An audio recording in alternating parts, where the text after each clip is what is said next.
Ó Pai, que Tu vai trazer a Tua palavra, que eles possam, Senhor Deus amado, nós possamos juntos, Senhor Deus, entender aquilo que Tu tens para nossas vidas. Ó Pai querido, abençoado seja, Senhor Deus amado, Teu Filho, porque a Tua palavra, Senhor, já está no Teu coração, para o coração da Tua igreja, em o nome de Jesus. Amém e amém. Deus abençoe. Glória a Deus. Obrigado, pastor. Glória a Jesus. Cumprimento a todos com a paz do Senhor. Amém? Convidar os irmãos que estiver sentados, se pode se colocar de pé, em reverência à palavra de Deus, para nós fazer a leitura de apenas um versículo.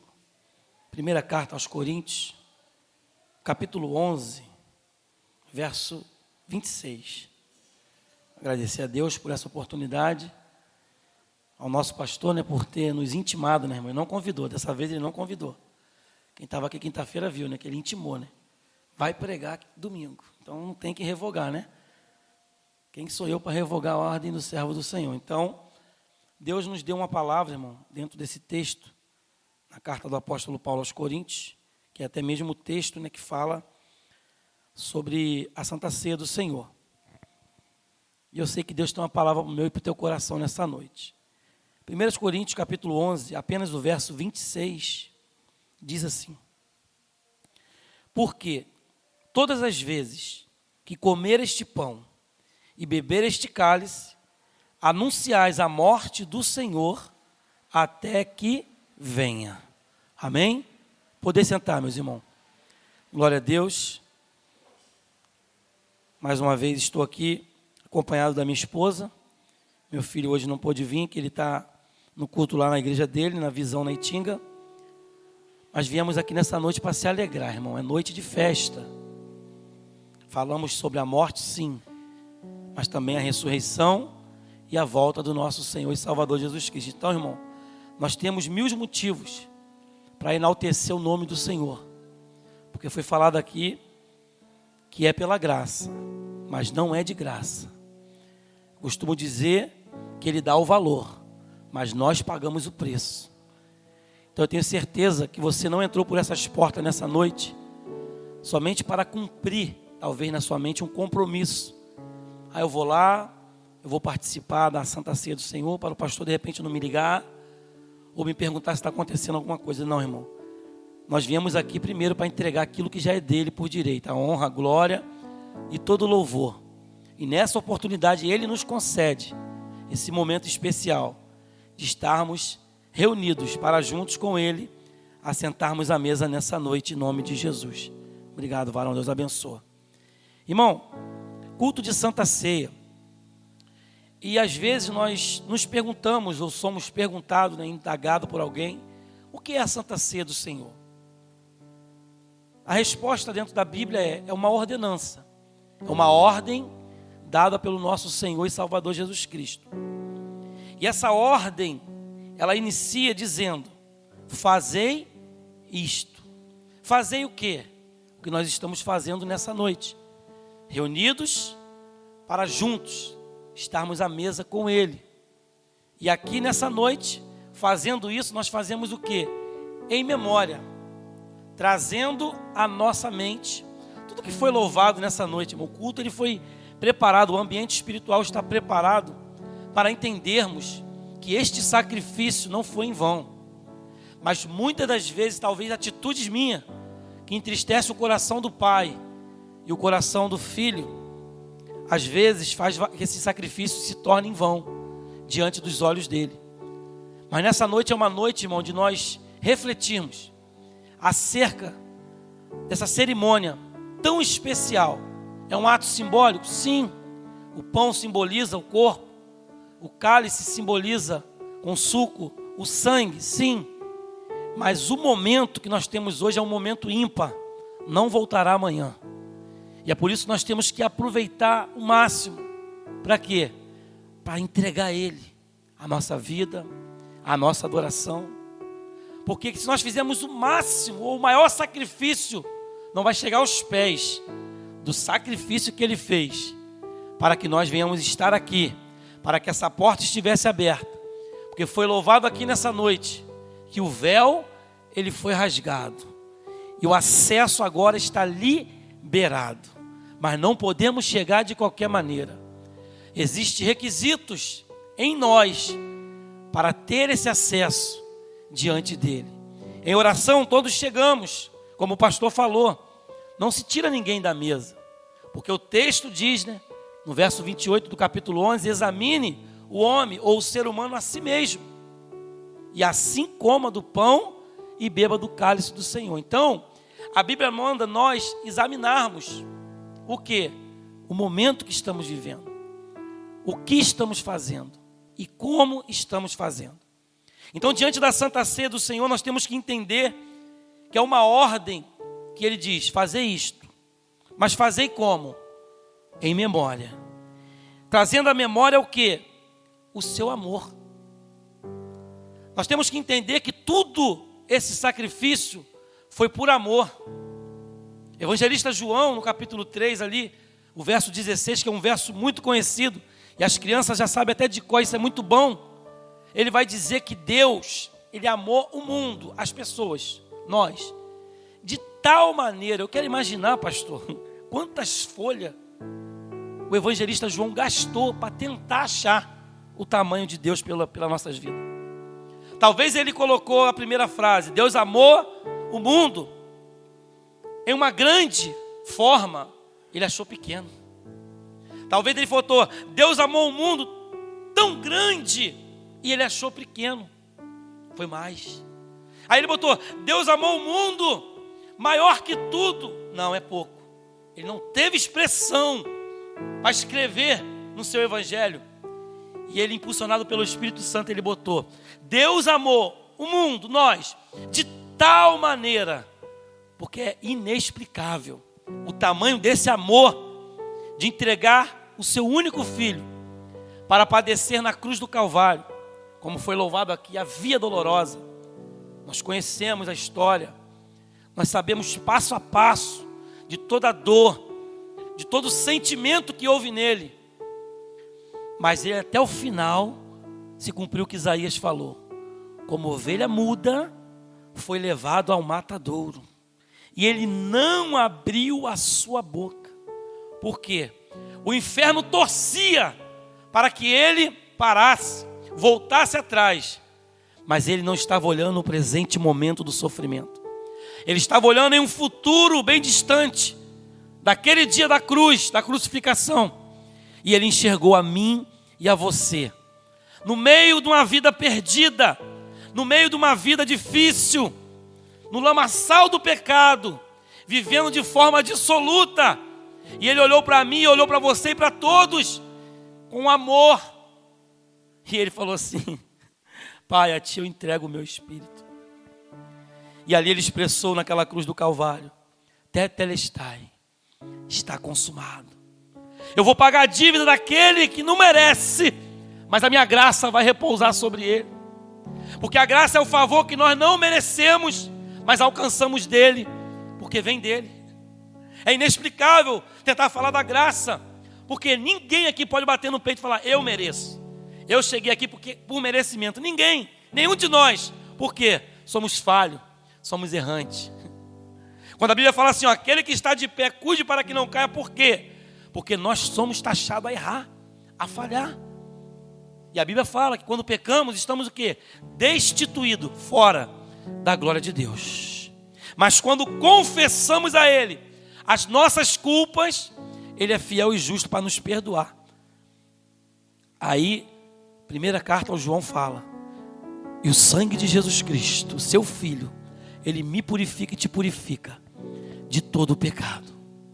Hoje nós estamos aqui no momento de reflexão para entendermos mais acerca da ceia do Senhor, que é uma ordenança, mas não fazemos de qualquer maneira, fazemos o quê? Em memória. Em memória de quê? Do seu amor. Você quer entender esse amor? Eu vou pedir para o nosso irmão Hugo colocar aí, Filipenses capítulo 2. Eu vou ler para você do verso 5 ao verso 11, que é um texto tão lindo, que o apóstolo Paulo colocou.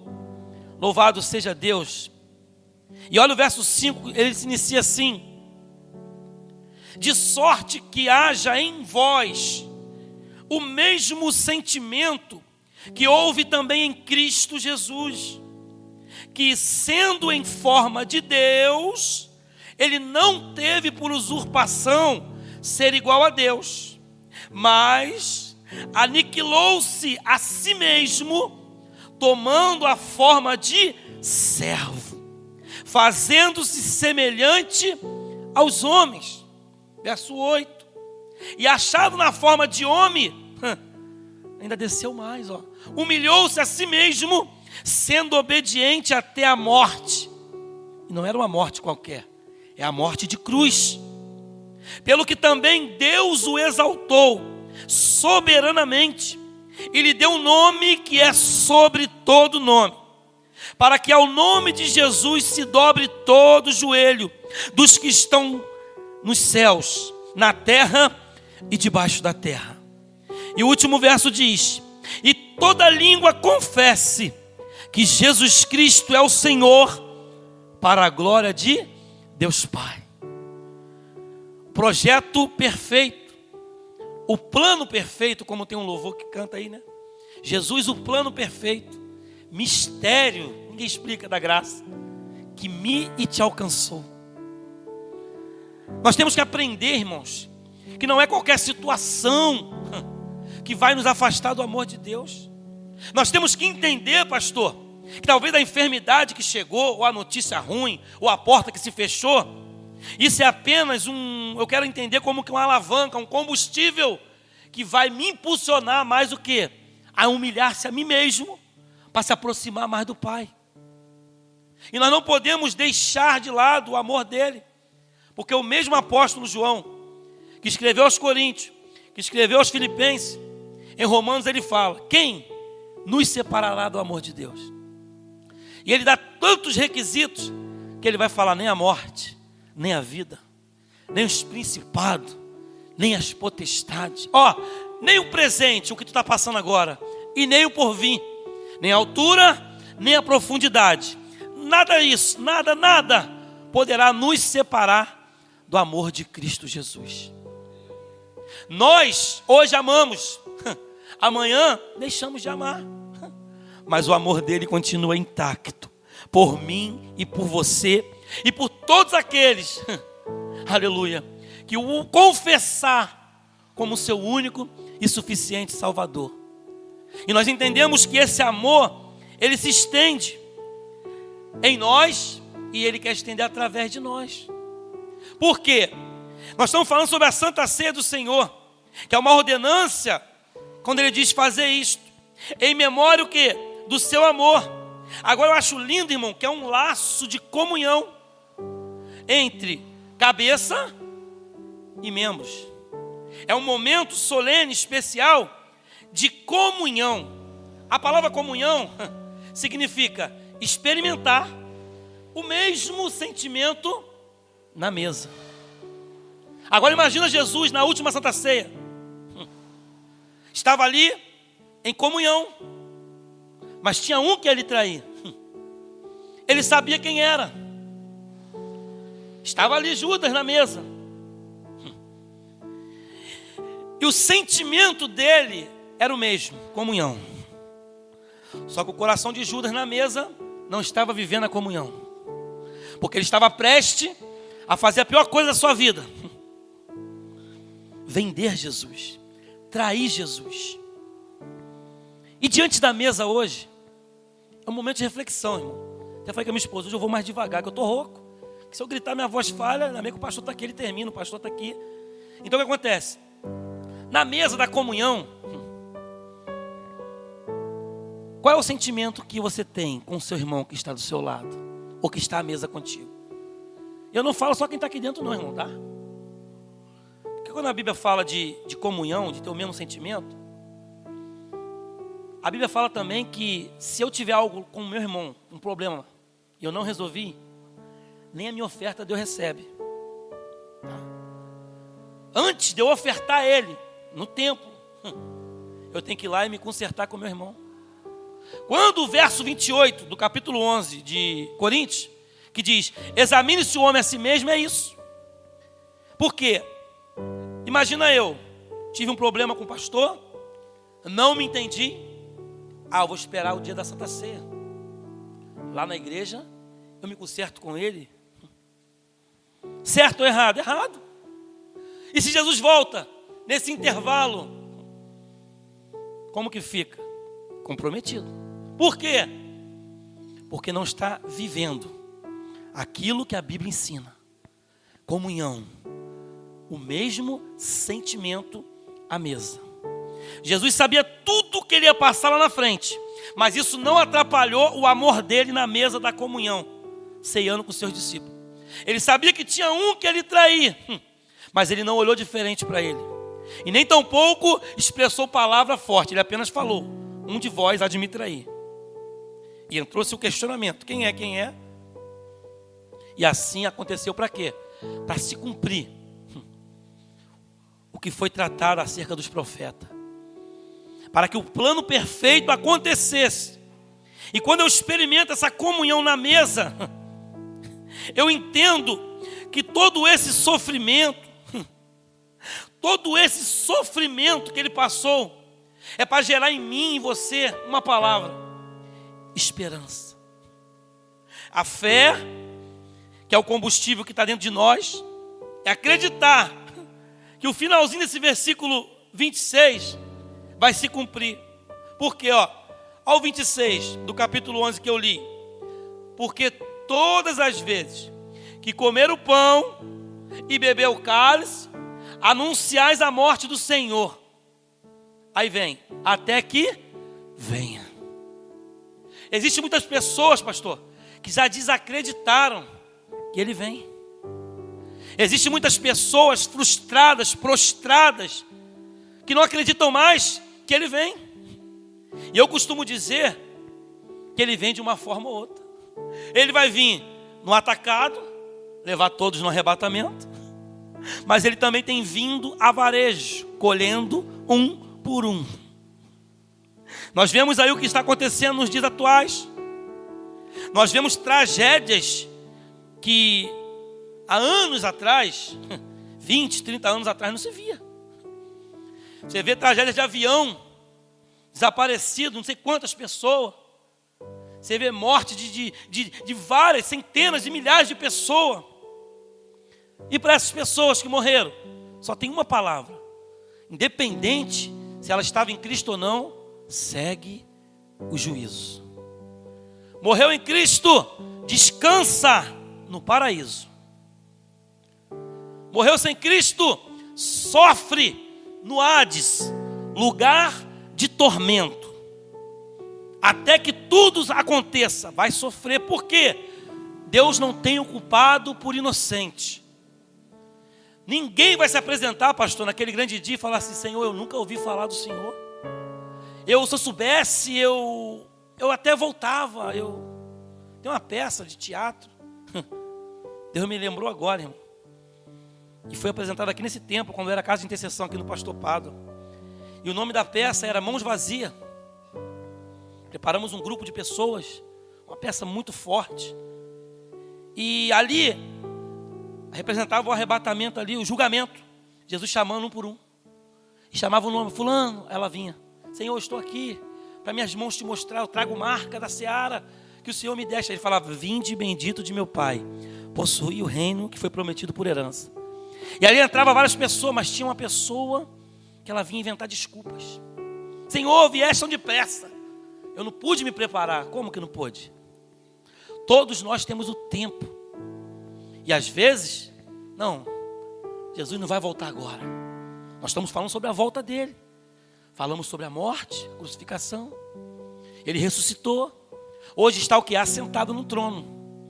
E a promessa é essa: eu voltarei. Não vou deixar ninguém órfão. O meu Espírito vai estar sobre vós, para fazer o que eu fiz ou maiores coisas. Mas tem uma coisa: para onde eu estou indo, eu estou preparando um lugar para você descansar.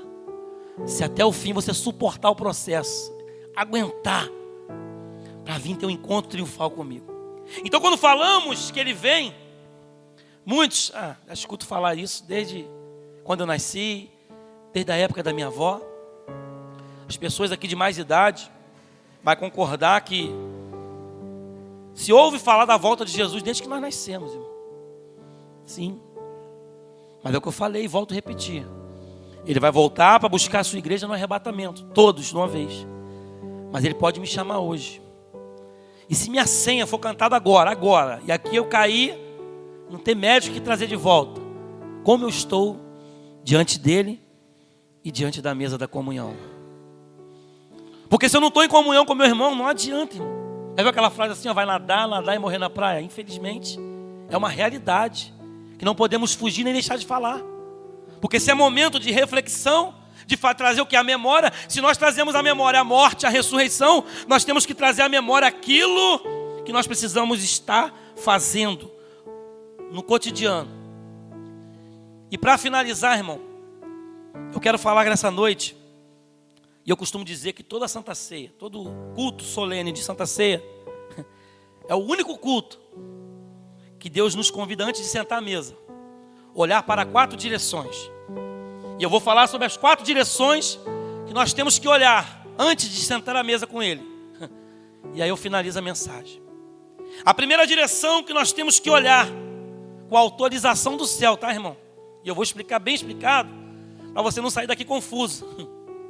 No dia da ceia, Deus me autoriza e te autoriza a olhar para trás.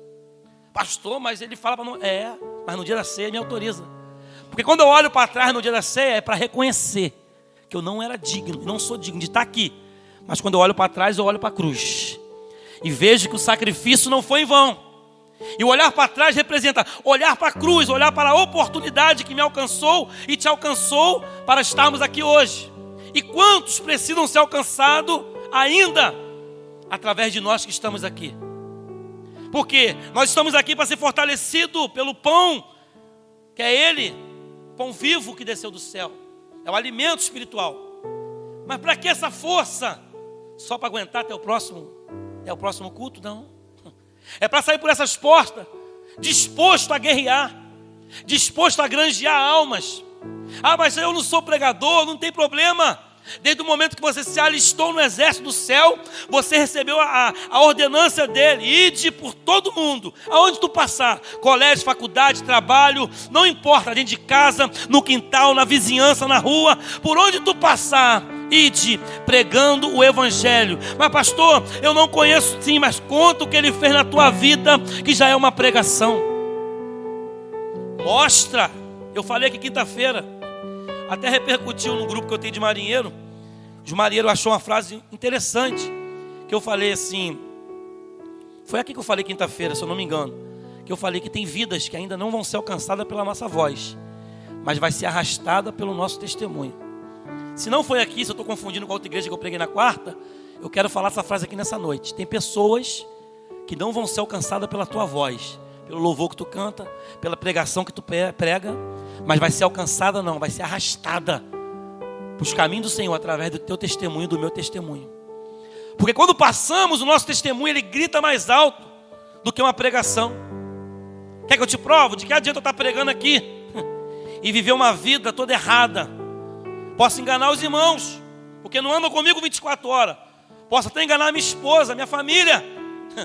Mas aos olhos do Senhor, nada passa desapercebido, porque a palavra diz que os olhos dele são como chama de fogo, e ele contempla tudo e todos ao mesmo tempo.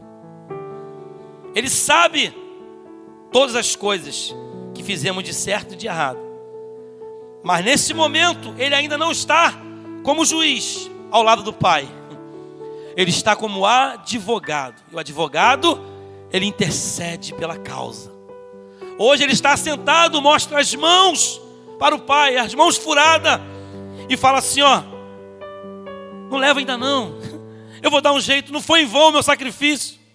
Eu enviei o nosso amigo Espírito Santo para tratar dele. Aí a ordem vem de cima, aí vem o Espírito Santo fala no meu e no teu ouvido, corrige essa área, filha, corrige essa área, filho, para que a tua alma não pereça. E aí através do Espírito Santo, que é o único que convence o ser humano dos seus maus caminhos, nós começamos a ter transformado. Por quê? Porque nós ouvimos a palavra através de alguém. Então, se nós tivemos a oportunidade, por que não estender essa oportunidade para outros? Então, na noite de assentarmos à mesa, a primeira direção que ele te convida a olhar hoje é olhar para trás, mas não com o desejo de voltar e nem de parar. Pelo contrário, de olhar da onde tu estava, aonde você está hoje. É aquela frase, a palavra que diz, de tirar ali do lamaçal e fazer assentar entre os príncipes e princesas do Senhor. Por quê? Quando fala assentar entre os príncipes, não está dizendo que nós vamos para um palácio terreno, se assentar lá com o rei da Inglaterra, não. Aqui nós estamos assentados entre príncipes e princesas do céu. Por quê? Porque Ele nos chama assim. Porque nós demos crédito à sua palavra. E a primeira direção que Ele nos convida a olhar é olhar para trás hoje, antes de participarmos, para termos o raciocínio e entendimento. Isso aqui não é em vão. Nós participarmos do corpo e do sangue não é em vão. É um fortalecimento. Mas para quê? Eu estar forte se eu não quero exercer e nem usar a força que Ele está me dando. É onde cria uma interrogação na minha e na tua cabeça nessa noite. O que eu tenho feito quando eu saio dessas portas para fora? Para onde eu tenho ido, os lugares que eu tenho andado, o que eu tenho feito em prol do céu? Irmão, nós não vamos ficar 24 horas falando do amor de Deus, porque aí vai ser inconveniente às pessoas. Quando te vê de longe, fala assim, vem aquela irmã, vem aquele irmão, ele só fala de Bíblia. Não é isso, irmão.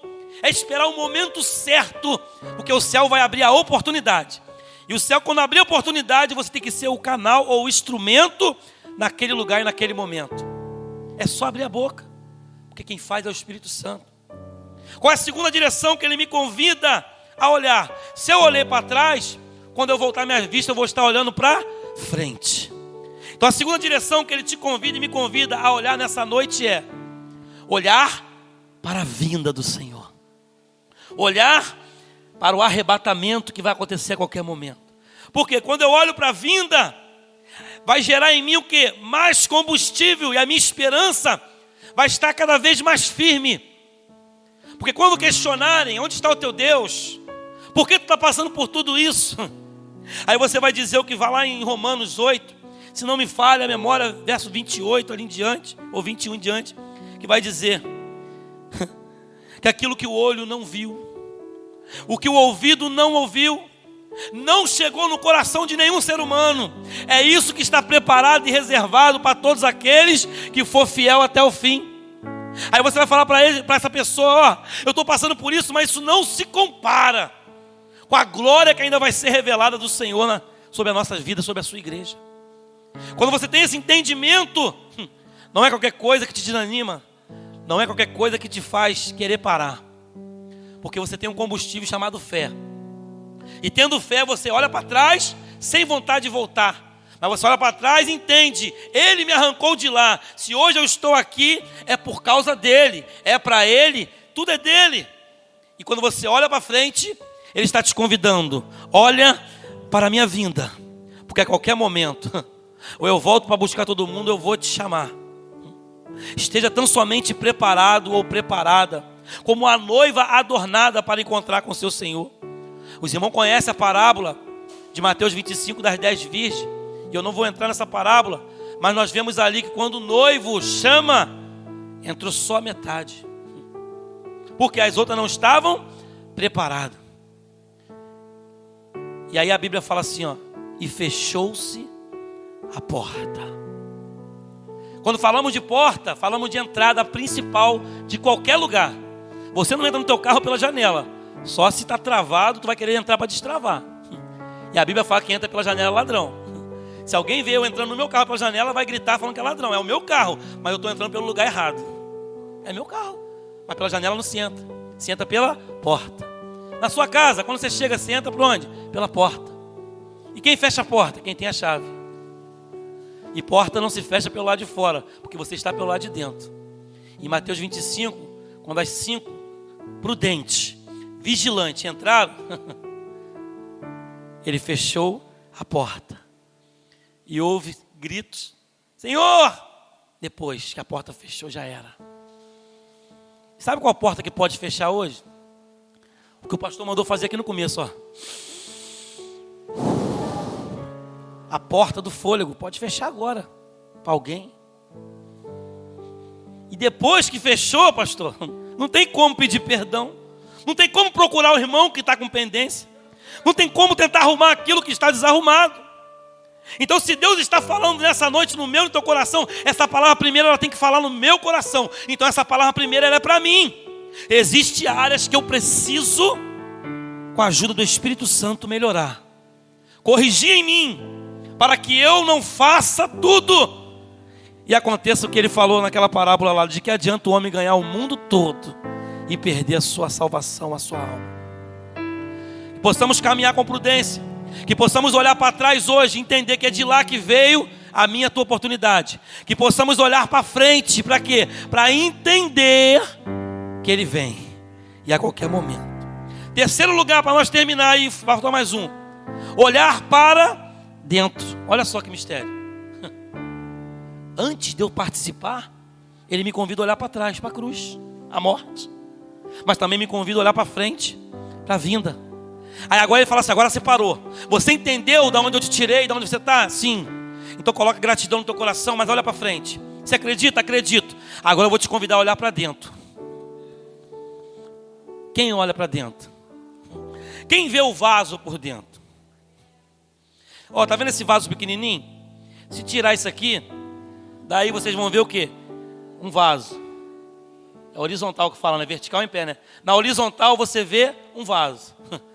Mas quem daí vai conseguir ver o que está dentro do vaso? Ninguém. Só vai conseguir ver dentro do vaso quem está em cima. Aí ele vai olhar para dentro. O Espírito Santo hoje está te convidando a olhar para dentro. Por quê? Eu não consigo olhar para dentro de você. Eu só consigo ver o teu estereótipo. Você sorri, eu acho que você está bem. Mas ele está te convidando a você olhar para dentro hoje. Porque quando você olha para dentro, você reconhece que precisa mudar. Você reconhece que precisa buscar mais, orar mais, jejuar mais, se santificar mais. Por quê? Porque você está olhando para dentro. O olhar para dentro, pastor, nos convida a se santificar. Porque Hebreus 12, 14 diz: sem a santificação ninguém verá Deus. Mas falar o que assim, ó: seguir a paz com todos. Ah, eu tenho santificação, mas eu não estou em paz com ninguém. Então não tem comunhão na mesa. Vai viver uma vida de aparência até quando? Não sei. Até quando eu vou criar um cenário e vou achar que aquilo ali vai dar certo? Se Deus está falando hoje, filha, filho, eu estou te convidando a olhar para dentro. Por quê? Porque existe algo que eu de cima estou vendo. E você sabe que precisa melhorar, mas agora eu estou enviando o Espírito Santo para te ajudar nessa noite. E eu preciso dessa ajuda do Espírito Santo. Eu preciso olhar para dentro, por quê? Porque ele vai me convidar a se santificar. Irmão Hugo, coloca para mim 1 Tessalonicenses 5:23. Chegamos quase no final. Olha o que diz essa palavra. 1 Tessalonicenses, capítulo 5, verso 23. Louvado seja Deus. É muito forte. E o mesmo Deus de paz vos santifique em? É forte. Quem vai nos santificar é Ele. Hoje Ele nos santifica através da palavra. Aí está dizendo, ó: e o mesmo Deus de paz vos santifique em tudo, em todo o vosso espírito, alma e corpo. Sejam plenamente conservados, ó, irrepreensíveis para quê? Para a vinda do nosso Senhor Jesus Cristo. Pode deixar esse versículo aí, nós vamos terminar aqui. E o Deus de paz vos santifique em tudo. Ele quer santificar o meu falar. Ele quer santificar o meu olhar. Ele quer santificar o meu caminhar. Ele quer santificar o meu pensar. Ele quer santificar o meu agir. Ele quer nos santificar em tudo. Mas por que em algumas áreas não estamos deixando Ele agir? Por que algumas gavetas dentro de nós estão trancadas ainda? Se Ele quer abrir essas gavetas e organizar. Porque Ele está dizendo ali, ó: corpo, alma e espírito. O nosso Deus, Ele é trino: Pai, Filho e Espírito Santo.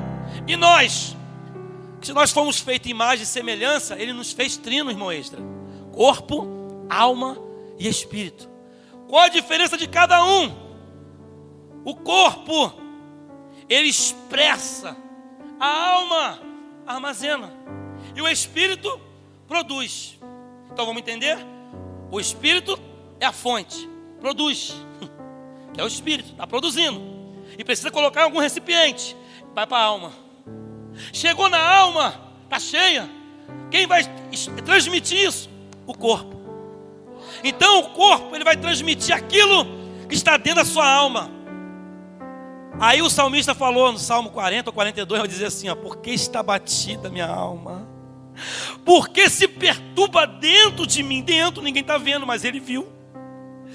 Ele está me convidando e te convidando a olhar para dentro. Porque ele sabia o que estava vivendo dentro, no interior. Ele falava, espere em Deus. Ele dava uma ordem para a sua alma, espere em Deus, pois ainda eu o louvarei. Isso é só um momento, é só uma fase. O Espírito Santo vai nos ajudar a passar, e do outro lado nós vamos cantar o hino da vitória. Então é noite de olhar para dentro e entender que olhando para dentro eu busco a santificação. Último lado que nós temos que olhar, última direção que nós temos que olhar para o lado. Tem muitas pessoas, pastor, no dia de hoje, aqui eu termino, pastor, eu tenho 2 minutos, que não quer olhar para o lado, porque vai enxergar a necessidade do irmão, e não entendeu que o evangelho não é para nós, é em nós, através de nós. Você imagina, Deus te dá um dom, você vai pregar para você? Não, você vai pregar para alguém. Deus te deu o louvor, colocou louvor em teus lábios, é um dom de louvar. Você vai louvar para você? Não, você vai louvar para alguém ouvir a adoração do seu coração. Então tudo que o céu nos oferece é para nós doar. De graça recebeis, de graça vos dá. Então as 4 direções que nós temos que olhar nessa noite, antes de assentarmos à mesa, é olhar para trás e entender que eu não vou voltar para a vida que eu vivia antes. Por quê? Porque lá atrás na cruz o preço foi pago, a graça me alcançou e me trouxe até o cenário que eu estou. E se eu estou no cenário, a segunda direção que Ele está mandando eu olhar olha para frente, olha para o alto, porque é de lá que está vindo o seu socorro. É o nosso Senhor Jesus Cristo que voltará a qualquer momento. Mas quando você entende que Ele vai voltar, Ele fala, agora olha para dentro e se santifica, se prepara, porque de qualquer maneira não sobe, de qualquer maneira não chega. Eu tenho requisitos de santidade que convém ainda a sã doutrina pela palavra do céu. E quando você entende tudo isso, você começa a olhar para o lado e entende. Quando eu olho para o lado, gera em mim, produz comunhão. E é o que vai acontecer agora na Santa Ceia. Que possamos ficar com essa palavra e entender que o céu, Ele tem mais para mim e para você nessa noite, amém? Agradeço a oportunidade e volto ao trabalho ao nosso pastor. Glória a Deus. Quem tem ouvidos, ouça o que o Espírito diz à igreja.